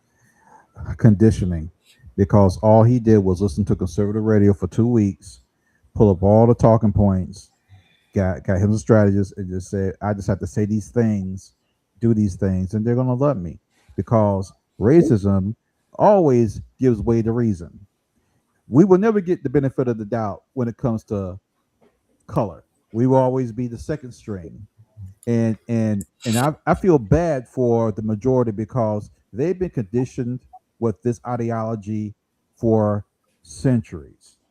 So they're hard coded to say, well, states' rights, Second Amendment, abortion. You say all the buzzwords. They never went through no shit. They ain't got the experience that black people got. So they fall for it every single time. Except for now. Now they're feeling the repercussions of their actions. And unfortunately, that's sad. But guess what? Now you are experiencing what we've been experiencing for generations, and you don't like it. Yeah. Don't like it, but it is what it is. You chose Thug Life Mhm. on theme for the night show. There you go. There you go. Hey, and before we go to the next one, real quick, I know that last segment, talked about Tea Party, different, What happened to them? what was that? What happened to them? They turned it into Magna 2.0. Shoot. Oh, okay. Is that what happened? Because I was like, when I That's was what I that feel. was gonna be one of my like, what did happen to them? Because I don't remember. I don't hear anything about them anymore. Nope. Oh, that was Hanif's neighbor that did that. Mhm. Yeah, Eric Erison in Macon, Georgia, came one of the right's well-known political strategists came up one day and said, "Hey, we can take any movement as long as like a parade. As long as you run up to the front and act like you're the grand master, then you can just lead them anywhere you want to lead them to." So they just Mhm. jumped in the front of the line, said Tea Party," and then they just followed, because he had clout. They said this guy must know what he's talking about, and ran him off a cliff. Wasn't that like the early days of MAGA before MAGA became MAGA though? I feel It's, like it yeah, was. I don't know. Yeah. I didn't it, pay them I, enough attention. I it, bet you a bunch of them defected over to MAGA. it, it was an evolution. It was the gateway drug that allowed the people who've been wanting to go back to the good old days to go back to the good old days. They just kept on shifting and pushing. Out of MAGA came the alt right, then the far right, then MAGA, then after that, now we're going to full fledged authoritarianism because that's how shit works. Can I, Now, can I ask y'all before we play this Mopreme clip? go Can ahead. I ask y'all something real honest? Like I always feel like when people say, make it great again or let's bring it back to the old days or some shit like that, I'm hella naive and dumb. So you gotta forgive me when I ask this question, but I don't even know what the fuck that means. What the fuck does let's go back to the way it used to be or some type shit or whatever? Are y'all talking about like racism or you want to exclude Exactly. blacks? Like what are we talking about here? $1 million question is You never want to answer answered. that, V? $1 million question. Well, I've asked it too. I ain't never had nobody give me an answer either. I don't know when it was the well, good times. All I do is, it, like I said, when they talk about 100 years, I go back 100 years and what was going on. Then I'm Wasn't like, good for okay, me. yeah, right. you I can't wouldn't you want to can't go go back back there. 50 years. You can't go back 20 years. You see, For real. to answer that question, you have to put it through a process, right? A mill, so to speak. First off, you got to see who's asking it. Most people who ask it are usually over a certain age where they benefited from Jim Crow, where they benefited from systemic racism. So when somebody tells me "Make America Great Again," I'm like, yeah, you all don't remember that the Klan used to have signs saying "Make America Great Again." That was your thing, yeah. Oh yeah, you from the South? You live in Little Wissy, which was a sundown town. Yeah, I know what you mean, Jack. I know exactly what you mean. you know. And then you got these young kids who have no clue until they get conditioned to fall in line down years on end. But yeah, it's like in most cases everybody knows now that "Make America Great Again" is a pretty much a Klan term that got rebranded. And let's And go bring it back to the way it used to be or some shit like that. And yeah, last thing before we hit this clip, out of curiosity, do y'all know that there's still a handful of sundown towns in multiple states? yep, Yep. Yes. yep. Yep. They still got them in Georgia. Shit. Shit, I used to live right next to one. I tell you this, my hometown, the soldiers who were stationed there were told, and trust me, I know some. I used to work with them in the government, that they were not allowed to go through Little Wissy. They were not allowed to go to Jessup. They were not allowed to go in certain parts of Brunswick at a certain time of day or at all, because if you did, you may not come back. Now, I will throw in a little bit of history, like you remember what happened to Sandra Bland, right? You remember how black folks was being hung in their cell. That was happening in those areas when I was in high school. Mm-hmm. College student hung by his belt. Another student hung by his shoelaces. So yeah, it's still like that. When I worked at my government job and I was a manager, I told my black employees when they travel off site that they were not allowed to stop in certain places off of 75. They were not allowed to go to certain areas because those areas you might have a bad experience. And I would say, That's hey, crazy that you got to do that. yeah. And I say, hey, you drive down 75, you go through Tifton, you see this big ass Confederate flag flying down there. You don't go like when she said flag, that's your back signal. That You, way, you, you you, would think that you would hear about that just as much as you hear about, well, you can't be on the west side of Chicago or you can't be on the west side of Los. right, You don't never hear that. And right. it's whole towns you better not have your ass in. Exactly, because they will get you. And I grew up in a town where we knew not to go there. Hell, that town was on 2020 when I was a kid because they were so racist. You know what I'm saying? That's wild. Crazy, Yeah. That's wild. And speaking of we to go back when we was talking about like white people attacking black people, whatever racist. We know let's just say they're racist because all white people ain't racist. But I hate we have to even make that known. But there were certain parts of my town I couldn't go to because we used to have race riots in my high school. I knew I was on the wrong side of the street. I got I got approached by six white dudes ready to whoop my ass out of nowhere. I mean, they came up like some old West Side Story shit.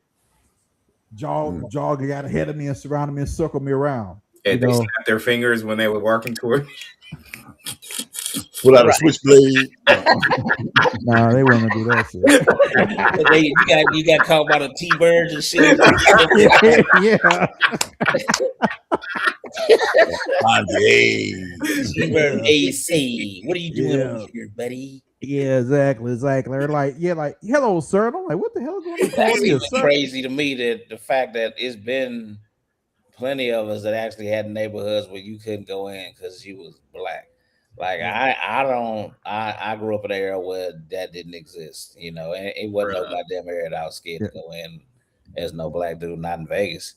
I rolled Yeah. up in one, I want Yeah. to say last year, and it was on accident, just trying to get some gas, right? And it just, you know how it is, y'all. It just didn't feel right, right? Like you pull up and it just felt different, right? So I was like, okay, you know what? Let's just roll up out of there. So, by the time I did and realized what city I was in, I think the girl I was with at the time, she was like, yeah, that was a sundown, one of them little spots or whatever. Like, I Mhm. was like, oh, you knew. But see, here's the crazy thing about it though. There is towns like we mentioned, right? But Mhm. there's black people that live in there too, though. Why though? That'd be the killer of me. I don't understand why some of us, man. When I see some of us that be in there and they be like, and they've been harassing me the whole time. Why would you want to live over there? Like, Man. why? What is it about this shit? You can't even let your kids just wander the neighborhood without them being fucked with. Why do you want to live over here? How can you Well, be? some of them I know. Like Ah, I used to work here with this black lady, and her dad was the first one to have um property over here at Robbins, like a first black man to have property or whatever. And so a lot of them is like, they don't want to be. They know they're going through shit, but they don't want to be ran off their property because that's what they want. They want them. They want their land. You know I what I'm get saying? that, but once you man, like if you didn't know, you didn't know. Okay, because I'm like, Right. damn, if you didn't know, but some of these places, you know, goddamn well that it's like that. And But if that's what you again, want to be. I right don't want to again. do nothing with them over there. Like I'm cool with not Mhm. being over there. That ain't nothing over there that I heard was so fun. Listen, Yep. you are this, but Yep. you still live there, and I, you still not just that, you still want to live there though, yeah. and I, you acknowledge that. You know what? Yeah, it is a sundown town. For everybody else. You know what? Why? Why? Your Why house can burn down tomorrow. Nobody will give a shit. I at all? I've heard of houses being burnt down, but it was never in the poor areas. It was always in the middle class white areas. Like I worked with this guy. We were cool until I found out he wasn't worth. Well, I ain't gonna say that. He was. We were cool until he wasn't. I'm be polite. So one day he tells me the story about how this black family moved into their neighborhood, right? And then he said that they didn't want them there. So long story short, they're gonna burning down their house and this had to be like in the 80s, right? So the thing that I caught was not him telling the story, but him not having any sympathy when he told it. Mm. He compared it to them having a bad day, and I looked at him. I thought about that, and I said, you know what? Your how you responded to something so horrible tells me a lot about you that I didn't want to know, but I'm glad I know. Because one thing that people don't understand is that they think racism is, and we're conditioned to think it's just some like line in the sand. They say the N word, they spit on you, they yell at you. Like, no, it's subtle. It's a class system. So you can integrate, you can communicate, you can coexist, but they always think that you have a place, and your place is wherever they want you to be at the time. You know. So when I heard that, I was like, wow, that's amazing. And then I took summers with my dad. He lived in a predominantly white wealthy area, and I hated that place. I you could not pay me to live there. It was a bad experience, and I had a better experience with the poor white racists than I did with the rich white racists, because look, they don't like me no way. They're gonna leave me alone. They're not coming to my neighborhood. They're not gonna bother me. They're not gonna bother me. But them other ones, what are you doing here? Call the cops. They don't. Primarily the rich ones, the poorer ones got to deal with everyday people on a regular basis. You better Is get that that shit that out your part? system because you're gonna fight a lot. Oh Mm. yeah, we And used to so, fight. when you like I said, if you rich enough and white, and depending on where you stay, you'll never deal with anybody of another race. Exactly. And and So and it's and, easy and for them to do that. yeah, But and that guy that's a mechanic in a little bitty ass town, he deal with everybody, and he ain't making enough money to have his nose in the air. Now yeah. he could be the I most racist dude in the world, but he still got to deal with some people from time to time. You can best believe he got some black customers that they just don't know how racist he is. Oh yeah, and So and they'll take your money. They hit you all day long and take yeah, your a lot money. of people will take your And money and not and care too much shit and about you. more, yep, and more. yeah, yep. I, And I some of it these, don't bother me because like I used to, like I said, I used to want to actually like, damn, one day that'd be a cool interview to actually talk to a racist and go, okay, what the hell we do to y'all? Like, why are y'all making groups and shit to go against us? We don't do that. You know what I'm saying? So it's like, why? What do we do to y'all that was so goddamn bad? Because you've done it all This, around the world. We all ain't even the this, same. this nigga said y'all just did made some groups to go against us. Like, Yeah, what the yep, yeah. Like, but now I just don't care. I look at it as like, it's an opposition out there that you better be consistently ready for at all times. yeah, yep. You know what I'm Back, saying? And it's gonna be a kill or be killed situation, and hopefully you don't have to deal with it. But you gotta understand that's where it's at, yeah, because you left no choice. Because it's like it don't even make no sense. yeah. I can't make no sense of it. yeah. I will say this: if we keep going on the same trajectory as we are now, we will see more of what we used to have back in the 50s and the 60s and the 40s, because they never left. The people who benefited in the Jim Crow, they just retired, maybe 4 or 5 years ago. You, And, Yeah, and you know what's interesting by you saying that is because it's a valid statement to make, but also that generation has literally corrupted and coerced this younger generation to make them feel like we need to be back in the 40s, 50s, 60s, or whatever. Like you're seeing younger people, you're seeing people in their 20s and 30s that have that mhm, old 1940s, 50s, 60s mentality now, which is weird as right. fuck to me because, you I know, don't see it, it's man. there. Oh yeah, A yeah, I lot of see these, it. a lot of these younger folks, especially being around some of my kids' friends and stuff like that, that are in their, mid to some of them late 20s and then early 20s, whatever. They on a whole nother level, man. They ain't on that bullshit. Well, You the know what I'm ones saying? that don't, the ones that are not about it, they're not going to probably be in those circles. It just like my kids' friends, yeah. they're not in those They circles. don't intermingle too much. I would They, say. they, they don't until like my daughter goes to the mall, and all of a sudden somebody comes up to her because she looks she doesn't look fully American go, you from the Bay, black and Filipino. Let's just be real. But they go to the mall and say, "Get out of my country, you immigrant faggot." The dude don't even know which insult to use, so he just picked the insult out the pot, you know. And and they're there, you know. They just don't. They just in their own little pockets, you know. Yeah, They're just in their own little pockets. That's how this is how they are. hella And crazy. it's real crazy, man. Real crazy. Yeah. But it exists though. I don't doubt them because you see them on TV. You see them, you know, debating. You know, and they'll be college age, they'll be high school age, and they'll be saying some of the dumbest shit you ever heard in life because that's just the way they were raised.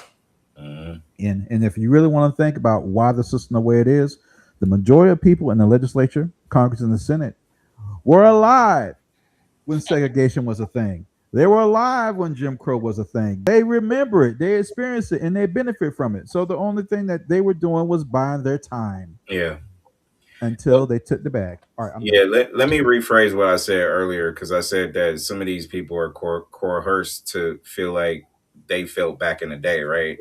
I'm gonna alter that by saying like, yeah, they may have gotten some of the they may have drunk the Kool-Aid from some of these people, but at the end of the day, you still got your own choice. Either you gonna, you know, fuck around and be like your mama was or your daddy was, a Klansman, or you're gonna be, you know, something different. So I always feel like people got choices regardless, but Yes, true. it is what it is. Yep. All Yep. right, y'all ready for the last clip of Let's do it. Mopreme? Let's go. Do you agree with that, or do you even I look mean, at him I as agree a leader of the black? that I agree. He's a powerful leader. He's a powerful leader in the black community. I just, you know, I try to stay away from all religions. I don't fuck with any religion, you know, at all. You know, and Amen to that, bro. because of that, you know, my shit is limited to my support. You know, that's real. Right. That's what I'm talking about, and I ain't trying to, you know, throw extra added adjectives to the whole religion. I mean, like what you said, Mo. That's the same view I have, because, you know, everybody gets so clouded, like you have to believe this certain religion, you have to believe, you know, come on, man, like, you know, that to me, I think that kind of clouds a lot of people's ways of doing things, and I ain't knocking nobody's religion. I mean, if people got their own religious beliefs, go ahead and do what you do, but. You know, you always gonna have some religion is gonna be okay. Well, you know, my religion is better than yours. You know what I mean? It's always gonna be like that to the end of time. You ain't gonna never escape that. Well, to me, when a person say that his religion is better than another one, then he's screwed in the head right there. Because most religions, they'll believe that you're misguided. They don't believe that you're wrong. You're misguided. So when they say that you're just completely flat out as wrong. A lot of the basic tenets in all religions are the same. Take care of your fellow man, you know, all that type of stuff. That goes across the board with all religions, you know. But it's the, you know, what's his name, what he look like is really what tends to separate us. And whether his name is Jehovah, Jesus, or whatever you want to call it. Yeah, that's true. That's is what divides people, and what you can and can't do, and what type of rules. But once the rules come in, that's all. To me, that's all man-made. If God said one thing, that's what God said. He didn't mean this. He didn't intend for it to be that. That's what he said. You know what I'm saying? So whenever they get to talking about, oh, what he said this, what you got to look at it this way, that's what man said. And I don't listen to shit man say. Yeah. And you you know, know, we I do can all give a damn. things in the name of I God. can really give a damn what you believe, but to me, it's how you live. Because you can believe That's in whatever, right. but if you ain't living it, you know what I'm saying? I can probably not believe because you're not living it. So, And everybody got their own reasons or whatever. But I mean, me personally, my grandmama almost got caught up in a fucking cult. You know what I mean? That's my personal reasons. I spent time up in the Bay where that temple shit went down. I used to work with a dude who his grandma got killed up in that shit. So I mean, that's my experience. You know, that's my personal experience on top of other shit. You know, that's just me though. But it don't take a religion to treat somebody right. That's right. That's right. You ain't got to follow a master to know what's right and wrong in the world. A lot of people do a lot of fucked up shit in the name of God. You know what I'm saying? Right. And then sit there and they'll twist everybody's minds and souls to believe what they want them to believe. The first time somebody come to me and they say, I believe in my book as if it was the word of God, I fucking run. You know, I'm like, I'm out the fucking door, because right then and there, you contradicting yourself, because ain't nothing anybody right from on this earth is going to be the word of God. Mm-hmm. You know, you definitely cannot follow anything, the Bible to the T, man. Nobody's perfect. So yeah, that's just, I you respect think you everybody are else. lying. Why couldn't? Well, the reason why we ain't perfect is because we just refuse to give ourselves up completely and be completely selfless, like most religions would prefer us to be, selfless, but we selfish. And so I think that it's possible, but you got to give up a whole lot of things that you know you growing up being in the world, you know what I'm saying, that you like to do. You know what I'm saying? I mean, it's with me. I get my family always be on my ass about, you know, one of these days you're going to come back to God. You was raised in the church, whatever. Man, I'm already knowing that I ain't finna quit fucking or smoking no time soon. So I keep it 100. But when you understand when I say that, I'm not even. Only time I don't smoke is the law make me not smoke. Other than that, I'm gonna smoke, and I ain't even. It ain't even crossed my mind to give up women. So I know that I'm not gonna play with no religion. I'm just keep it 100. That's my reasons why I don't do. That's one of the issues. You got all these people telling you what you're supposed to do. You know what I'm saying? Or you going to hell. That's the worst thing you can say. How you? Well, yeah, you can't judge me. And then I can't get over, you know, and I don't want to say just Christians, but, you know, religious folks at all, you know, with this 2012 shit, you know, they got, you know, signs and stuff like that. Get ready because we about to go. Now, as far as I remember, they said not a man knows the day or the time when the Lord shall come back, right? You know, that's what they say. So why are you telling me? That's what it say verbatim. Yeah. So, you know what I'm saying? That's what killed me. It's always somebody going, well, this must be what they talking about. Well, you know, since we got nuclear weapons, that's how the world gonna end. It's gonna be, that's fire. Well, shit. There's a lot of things that's hot. It could be the regular old forest fire that set afire everything, and that's how it start off. So we don't actually know, but it kills me when people say that they know when this is. Well, it comes from other cultures. Yeah, whatever. It comes from other cultures and other religions that say that, like the Mayan calendar. You know, it says 2012, and there's another one that says 2012. And I mean, Nostradamus said 2012, but you know, that's still you know, Nostradamus told me the world was going to end when I was in junior high too, and I'm still here. So I remember that shit. We was looking at the clock and all kind of stuff, man. So yeah, a lot of people say a lot of stuff, man. But like, if that book is right, what he says, nobody knows the day at a time, but everybody's still trying to calculate that shit. Yeah, that's why I'm gonna keep it moving and grooving until my heart stops. Until the cash drop. There you go. So, Mopreme, how you feel about? Well, can you actually tell me, because your pops was a part of the BLA, right, the Black Liberation Army? Yeah. Or was he a Panther, or was he both? Both. Both. Well, what's actually the real difference between that? Because you know, when you look it up and you try to read on it, unless you know somebody that really knows something about it, you can't say what the real differences is. What is the differences between the BLA and the Panthers? Well, the Black Liberation Army. Well, the Panthers was primarily a peaceful group, and the BLA came about when the Panthers were under attack, and they were being attacked by the different police departments around the country, and you know, it was becoming necessary for black communities to defend themselves or having some type of organization to defend them. No. Oh, so the BLA was actually, you know what I'm saying, and we ain't playing it. You hit us with some water hose. We were just talking about this last week, because I was saying that last week that, you know what I'm saying, if I was living during those days, I'm sure I would have been with Malcolm before I would have been with Martin, because I couldn't see going through that, you know what I'm saying, without no having leaders say, well, no, we ain't gonna fight back. Nah, man, I just it just way I am, I just couldn't see that. If it was That's another what we group that come up said under. shit, My pops come up under Malcolm. We come from up under Malcolm. Malcolm's, guy. So that's where that was from. right. So what do you think is the reason why we don't have anything like that, even remotely like that? I know there's a new Black Panther Party. What is your feelings towards them, and why do you think that we don't have any type of organization like that now? We went so long without so much. We went so long without so much. In the 60s, when they gave niggas a little bit, that was it. It was cool. Shit, cool. And that's unfortunate. That's sad. That's sad in the motherfucker, but that's the real, my nigga.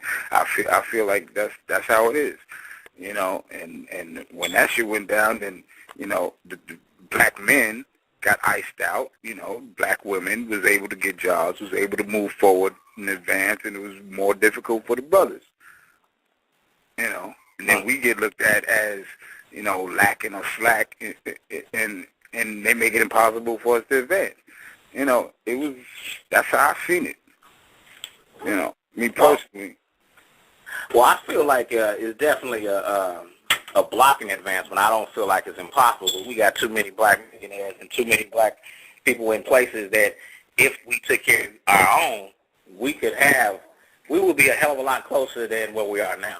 I think we just satisfied. That's my thing. I think that's what we satisfied. You give a few motherfuckers a little bit, and they go, all right, we don't need to fight no more. We cool. So I just, the people before us didn't fight so that we could have our own label and we can walk into into an establishment from the front door instead of the back. That wasn't what they were trying to get. Just the ability just to be able to walk in the front door. They wanted equal rights and opportunities. And that we don't have yet. Now, I think that there are opportunities there, but we damn sure don't use them. And that's why I will always fight for reparations, because our treatment in this country, we have the disease. We got the crabs in the bucket disease, pulling each other down. And it's just in there. House nigga, field nigga mentality.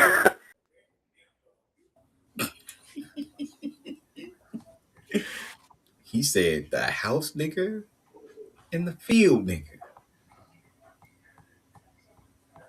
This one was pretty interesting. Oh yeah. Come on. Thoughts. Anything that pops up. Go ahead.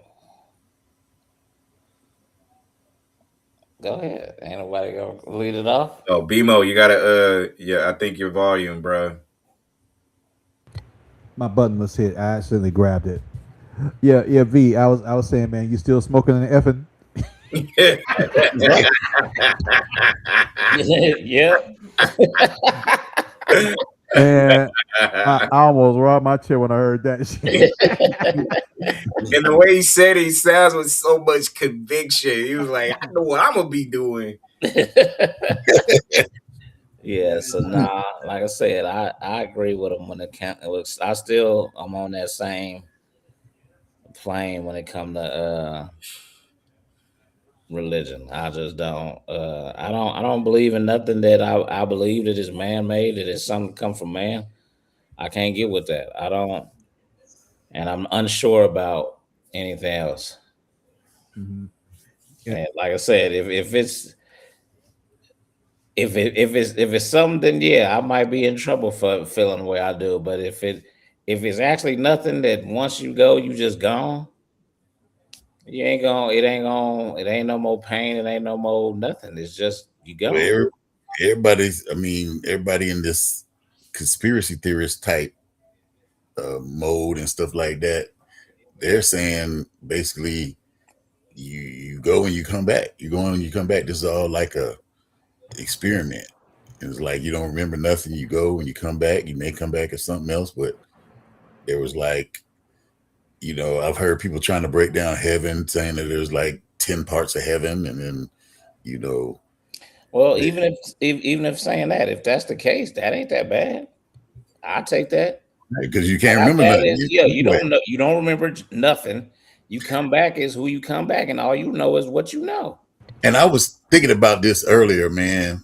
Just imagine this, because they was talking about facial recognition and how a lot of these celebrities are like reincarnated people from back in the day, and they put their pictures up against them and stuff like that. And yeah, they look like them. But I'm like, think about this: if there's how many people in the world supposedly now? What is it? Are we in the trillions now, or are we Nah, still? hell no. It's only about 6 billion people, six to 8 billion people, somewhere in there. Okay, If I'm so not you got mistaken. six billion people, right? Let's just Eight say we point got, three billion. 3.3? and 8.3. Oh, and 8.3.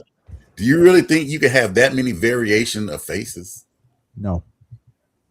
I don't think so either. I like that. That's so it's What you like mean? That many why not? because you're gonna have, I mean, 6 billion different Well, faces. I not mean, 6 billion different because you look that's what I'm like saying. your parents. But They're gonna even if be. you had 100 million, that's a lot. I'm just saying they're going. Yeah, it's a lot, but it's just like you're gonna see some people that look like other people because it's just I like, agree. I agree with that. and Yep. but I never thought about that till today. I don't know why, but it just kind Yeah, of I don't just think that if it's 8.3 billion people, you definitely ain't got 8.3 billion different uh looks. You know what I'm saying? Right. 'Cause you got to right. figure that many of us are related some way or another at some point or another. We're all And you genetic get a cousins. variations of that, and then some people gonna miss a chromosome or two here, and they gonna have a totally different look. So That's And they true. say all they those say things. everybody got a they say everybody got a twin, and now I kind of really believe what what they're saying about if you look at it like that. A, and sometimes you got a ethnic twin where you may have a Asian version of you, Mhm. a Spanish version of V. you know, shoot, it's wild, man. So definitely, I had a guy, well, not a guy, he's like a family friend. We lived next door, but people thought we were twins. You know, to the point where sometimes I got asked for shit he did. I had I can't remember what type of reading it's called. I think it's like a Cossack or some reading or whatever. But I was apparently a handsome Latin guy All right. in a previous life. Rico, hey, Rico Vegas, Yeah, Vegas, Rico Rico Vegas. Suave. You know what I'm Rico saying? Vegas. Yeah, Gary Busey did one of those things, and somebody told him he was Alexander the Great in a former life. Wow. Yeah, You know what? When people say that though, like and they swear on it, and they have vivid memories of living a different life somewhere else. I mean, I tend to, hey, that's you. That's you. I feel you I on that. believe whatever. If you believe it, fine, do you. But I also look at it like this, y'all. If some people saw glimpses of heaven or wherever else they were in the afterlife or whatever, it might be cool or it might be something laid out there for them, not necessarily for us. That's true. We just don't That know. too. That We That too. don't too. know. That Maybe might They be it's their version something of how for they them. Yeah. interpreted it or whatever. Yeah, and maybe they it's say maybe it's multiple heavens, and that's the one they going to. right. That's what this dude was saying. Like, matter of fact, I want to say, correct me if I'm wrong. It might have been Big Homie CC when I first heard that whole 10 parts of heaven thing, and then I When I started when researching. when I think about death, it always feels like to me that I've had a few. Like one for me is it's extremely dark. It's dark and it's vast as shit. And you might not, you just like your spirit is walking around and you just existing. You just walk around and you ain't gotta eat. You don't have to sleep. You can just walk. And it's super vast. Like if you could think of a dark space, but the room is like from here to Jupiter, like humongous. And you might even run across, like I said, you might just feel like the presence of people you knew. You're not gonna be able to see them, but you know how when you feel somebody's presence, you might get that. And so you could there might be there, but you don't know where they're at. They just walking around just like you are, and it's in complete darkness. That you don't have any feelings. I didn't feel fear, and it seemed like if I did feel any kind of fear, I would wake up. So if that's what death is like, I don't know how bad that could be, but I guess if you wandering around for an eternity, that's I don't know how that Like, oh I don't shit. know how mentally that'll work on you, or maybe you don't have that type of mental capacity for it to bother you. I kind of thought you was about to go in that sunken place era, man. Now that sunken place shit, that don't look fun at all, man.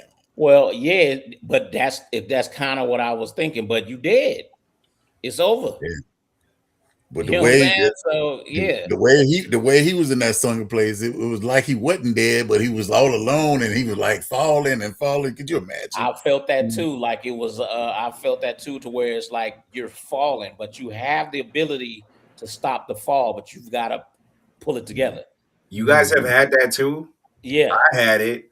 And you know what's crazy about that is I've had that, dream or situation or whatever where once I woke up, I felt like like something boom hit.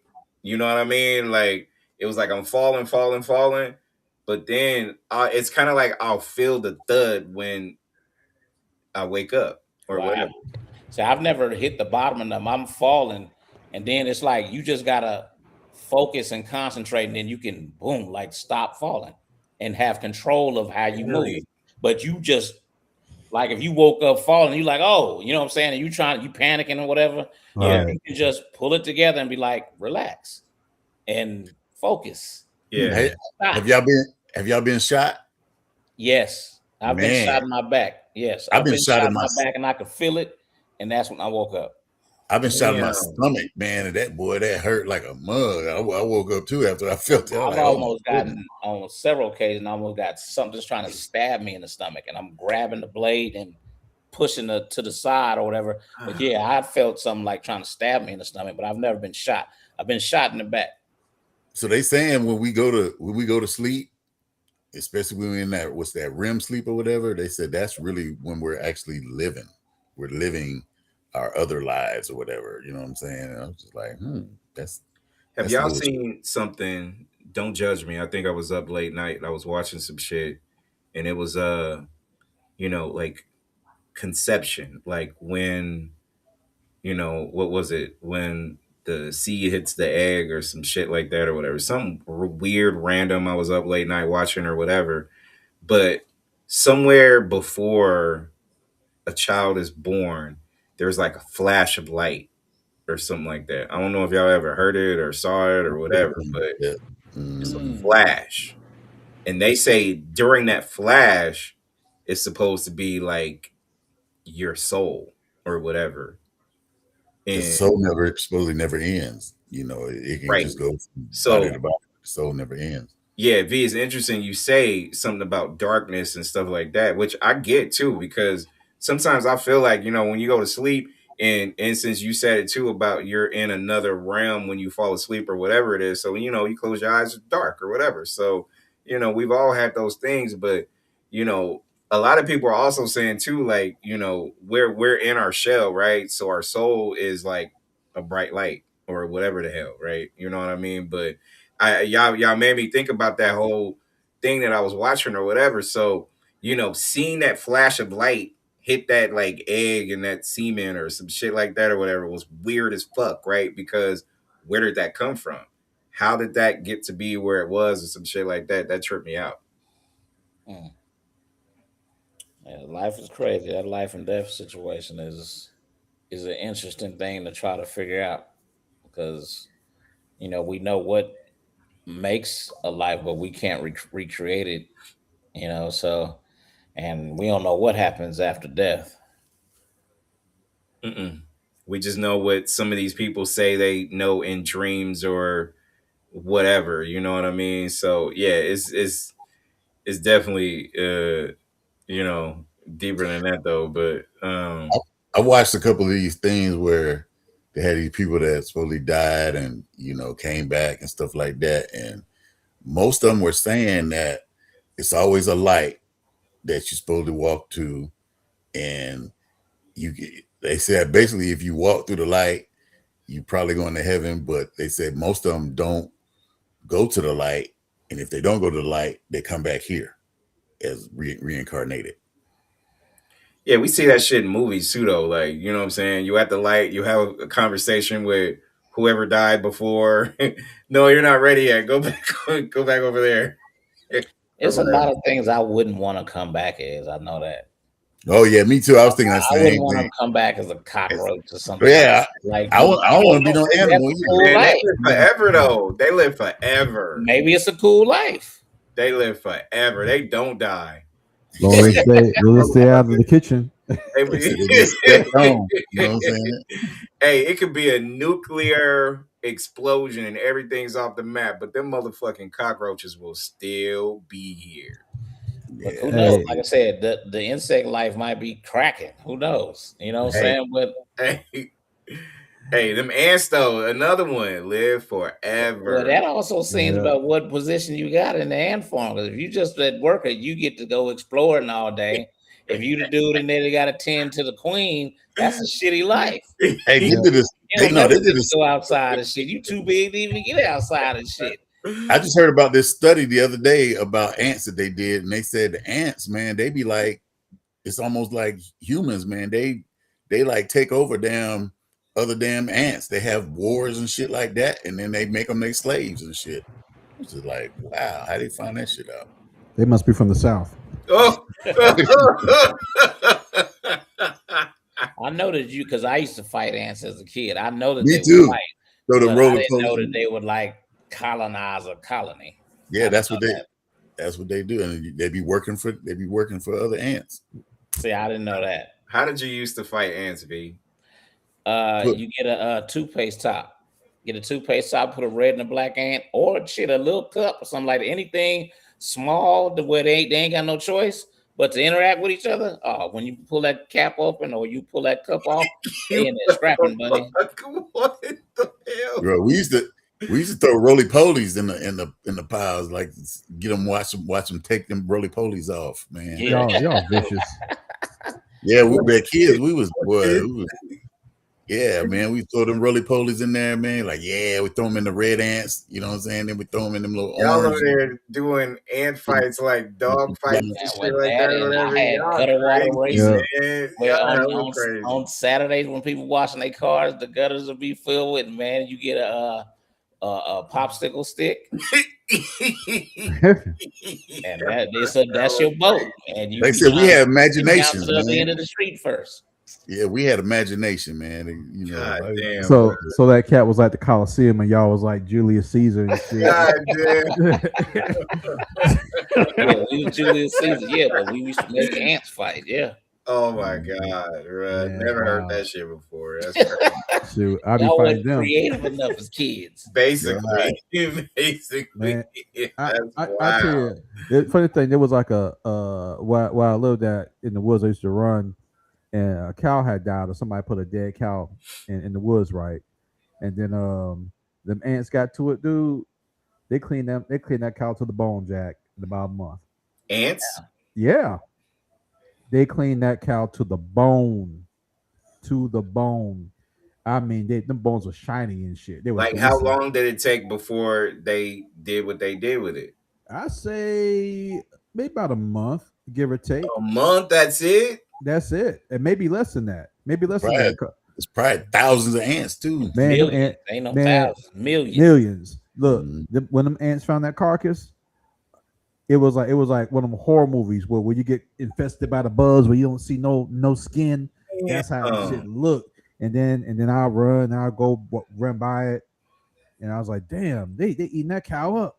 Come back a couple weeks later, that shit was nothing but bones, no meat, no nothing, just shiny, like you know how them old root people had them bones looking all pretty. Yeah, it was you wonder shit. what that's like. It's like, man, shit. You know, that's got to be a gold mine to a colony. Oh yeah, it was a gold mine. Them jokers was eating good, Jack. They had damn cow steaks for months. You know, and they were talking about they be fighting each other. Look, they probably had treaties. Right. They're like, hey, we're not gonna fight right now because you know what, we good. Just go ahead, get the rest of your that's family. Probably how that go too, because you got to figure it probably ain't one colony that did that. It's like, Hey, They had them, man, they had them slave workers. the Right. ant. Listen, the ant Crips and Bloods made a peace treaty, and everybody eat now. So there you go. yeah, yeah, that was wild. That was wild shit, man. But back to the discussion. Go ahead. That segue. No, I think you know, these pieces of old content, you know, props to y'all because I feel like y'all blended in the music piece and the entertainment piece and the political piece all together. Like, you know, people get a chance to go back and listen to the live unedited one, but those clips is, you know, good piece of history though. But y'all blended it well. I mean, you know, like I said, give y'all flowers. Some of y'all shit, y'all probably forgot some of it, but I mean, we was spitballing hella shit for hella years. So the fact that, you know, we kind of leveled up and did it that way was pretty cool. But we'd love to have Mopreme back on so we could just talk about just some of his old shit, just some of the shit that's going on right now and how he feels about, you know, music today, because I mean, it's probably the same as it was back in the day. Like, I mean, we had CDs back then, 2012, 2013. We had CDs still.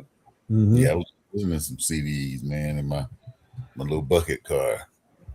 Play Man, CD. they say kids are going back to CDs now. They're trying to disconnect because they don't like being connected. CDs and records, you And yeah, not know. only that is because you can't really own none of this shit that they doing with the streaming and stuff like that. They're trying to make it to where that's all you can do is stream it. You Yep. know. All you can do is stream it, and then when you die, it goes back to them. So it's all about the contrast, baby. But you But pay a $9.99 or you pay $12.99 a month to just stream it. I mean, can you download it? Sure, but you know, I guess CDs are coming back, like you said. So some people are trying to save shit, do shit like that. But I mean, for the most part, you're paying a fee to listen to music, but you don't own the music. So that's why Right. I always feel like, you still have to buy it though. but you still exactly, but you still have to buy it, which doesn't make any sense. You don't buy what you own, which is crazy as fuck to Digital me. Like, slavery. where they do that at? Like, that don't make sense. They trying to do that here, man, like crazy because they already, But think you. about it though. You're buying something to consume something that you don't own. Doesn't make sense. Mm-mm. It doesn't. It doesn't. Like I'm gonna sell you this car. You're gonna have to pay full value to use it. But when you die, it comes back to us. Yeah. What does that make? How does that make sense? Oh, you buy a house and you pay it off, and then when you die, it goes back to the bank. Well, don't get me started with that shit, bro. Yeah, Because I mean, yeah. Finance guy here. Yeah, you probably got all the tea. bruh, it's just like I told y'all in text. If you don't own the land, you don't own nothing. That's right. Mm-hmm. You don't. Yep. I don't. You know, I know a lot of people who's like 30-year fix, 40-year fix. This is my house. I bought my house. I paid my mortgage. Blah blah blah. You don't own it. You don't even own it because I dare you to default for two months. I dare you. I dare you. What's gonna happen when that happens? I You ain't gonna have a dare you. house. You don't. So I tell people land is important. Like I've seen Mm-hmm. people lose shit. And you know, we could talk about this at another time because I feel like it would be a nice lengthy conversation. But I feel like I infiltrated like pieces of the financial institution. So I go tell other people, look, they're about to come get your home. You need to do this. I did enough of that over the years, but I tell people, look, man, structured it in a way. You know, shout out to Big Rich as well. Like, you know, Big Rich, our Big Rich, that motherfucker, when he had his house built, you know, on his land, I told that dude, I was like, dude, I want to do what you're doing or whatever. But I just felt like, you know, people who don't get the land piece, and it's not hard to buy land. It's just like fucking trying to buy a house. It's not hard. Mm-hmm. You just Right. gotta go find where you're gonna get and take that land and do it yourself. But no, Yeah, we they gotta have a selling show, land. huh? I said they selling land here where I'm in my area, left and right, man. How These many acres? as many as you can get, bro. I'm talking about some of these Hawkinsville. Remember, BMO, you heard of Hawkinsville Of course, of and course. Cochran. Yep. Like my son just bought a house, but he almost went out to Cochran because they had land over there. You can get more land out there, and these areas are, still, wilderness type areas or whatever too. So you can get a lot of land for it a lot cheaper than in these city areas. Oh yeah, yeah, definitely. The only reason why I'm still here is because of the school district. But after these kids graduate, might be some changes, buddy. Yeah, it's some spots you can get. I think it's about 13,000 an acre. Get the fuck out of here. Are you serious? Yeah, bruh. Yeah. 13 grand for an acre. Like, you think about it. If you have 5 acres, you're good. Yep. You're good. You It's a want lot something of land. funny? Yeah, You nice know, lot. I back in the day when we was in the military, I think I paid maybe 11, maybe 2,500 an acre back in That's the Yeah, day. wild, you bro. got in there early. Yeah, B1 was buying up them. 2,500 an acre. V, Yeah. think about that, bro. Like where you're at, the little land that I got, that's only two, and that was like for 200. You know what I mean? So think about that shit.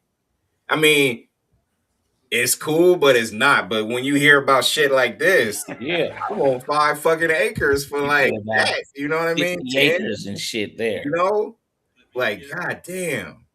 Yeah, it's still, man. That's why I try to tell people, man. So, man, you come down to the South, man. It's still wide open, dude. It's a lot. And a lot of people from New York and, like you said, Cali people, when they come out here, you remember Jay Yeah. Jacinto, um, V Mm. I don't remember him. Fireman Jay, light Oh, skin, okay. Oh, yeah, yeah, yeah, yeah, yeah, yeah. Jacinto, Panamanian black, yeah, from I didn't LA. remember that was his name. I remember Jay. I didn't know Yeah, Jacinto. that's his real. Yeah. So he came out here to shoot some video stuff. He was in video class, so he was out here, and he came to my apartment I was living at the time, and it was 1 bedroom with me and my wife now. And man, he was like, "Dude, how much you pay for this?" And we like a little over 400. And it's called Leisure Lake, so it's like on a lake too. And he's like, "Dude," because his brother was playing for the Philadelphia Eagles at the time, corner, Josilio Hansen. And he was like, "Man, I'm telling my brother, we coming down here, man. We gonna buy up some land, you know." But he never did it though. But like, Mm. bro, they could have Yeah. racked up. Yeah. I need to update my calculations. I actually pay $1,800 an acre. Damn. Wow. Yep. Damn. hmm So how many did you wind up getting? No, just six. But back then, me and my mom, when I was in, she went and got a land deal, and so I would just send her money to help her buy it, and that was my first real estate thing right there. So while I was in, I was just paying off the land, with the check. So that's why I didn't have a lot of hot clothes because I was buying land, Jack. Man, nothing wrong with Hey, it. Paid off You still now. you had your Lexus. Yeah, and, but and, and you know what? For the people out there, like I just think that's way more important. Like, I listen, I want them fucking 10 acres of land. If I look busted like Russell Simmons or whatever with just jeans and whatever, like listen, I got land and you got the ability to like want to build when you stack up again and do something that you could build that shit on your own and be cool. But man, Mhm. that's way more important to me, man, it because really is. that's some real shit you can pass on to like your kids. My biggest regret is I wish I would have had this game 20, 25 years ago or whatever. Like I wish. Mhm. Yeah. That's my biggest regret. I didn't get attached to something I guess I should say is like real good, insightful things to do until later in life. But I'm glad I got the game now, but I'm just saying I wish I would have had that shit back in the day. Yeah. Mhm. Definitely, definitely. You've been better off for it. Hmm. Yep. All right. Heck yeah. All right, Mr. Incense, before you wrap this thing up and crash out, man, you got something that you want to throw out there to the people? Ah man, let's just people. What our what's our Discord? And oh yeah, I was about to say that you got that doubly. Man, I just thought about we didn't advertise that during Dante's Yeah, we did. interview. Really? Yeah, When? we did. Top of the hour, top of the show. Put that out there, bro. What? Where was I at? I don't know. You tell me. Do you know who you talking to? Man, he was just so smooth with it. He was like intro, ad, move on. Yeah, man. Yeah, that's We how had that at the end Slicky did it. too. We had that at the end of it as well, sir. That's how Slicky did it, man. Yeah, I'm saying it come up. It's subtle, but it come up. That's professional. That's what that was. But yeah, no, we need to you need you guys to start commenting. We love y'all, looking at the videos and stuff like that, but we need you to comment if you can, get them likes in. Definitely subscribe, Other than that, that's about it. Yeah, follow T.A.C.T News on all social media platforms. With a Z. With a Z. And yeah, until the next hit. We gonna dust up another retrospective, but also we gonna come with some current events and some other shit. I still want to talk about dreams. Still. Me too. We gotta put that out there, fellas. So we gotta. Like I said, I talked to my doc, so we got something coming with that. I gotta get with y'all and put that together. What, something brand new? I got a doctor, my doctor. Okay. He's gonna bring a doc on and actually talk about the need for black doctors in black hospitals. Yeah. Oh yeah. Cause I got one, and I guess he's done it before, so he actually got a few things out there. He told me I might have to pass along and get out there. But when I put in the text that time, I was there, and he was telling me, look this up, and I was like, yeah, we'll be able to do this, because I really do believe we need a lot more doctors and physicians taking care of us. I can't wait to talk about this. I might come off hella racist by saying it, but we need a show like this, because I got something to say. Just from my time that I was in last year and shit like that, and just in general, we definitely need that. But for the fact that we definitely need black doctors and nurses, for that matter, is hella important. Very. For a lot of reasons. Biologists, scientists, specialists, we need them. Yep.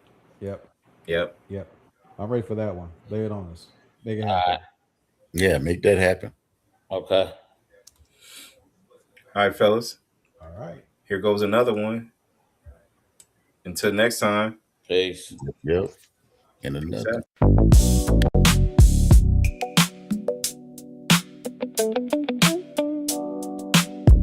Yeah. Tune in. Turn the lights down low. You're locked into the frequency. Truth or conspiracy theories. Step into the shadows where the neon starts to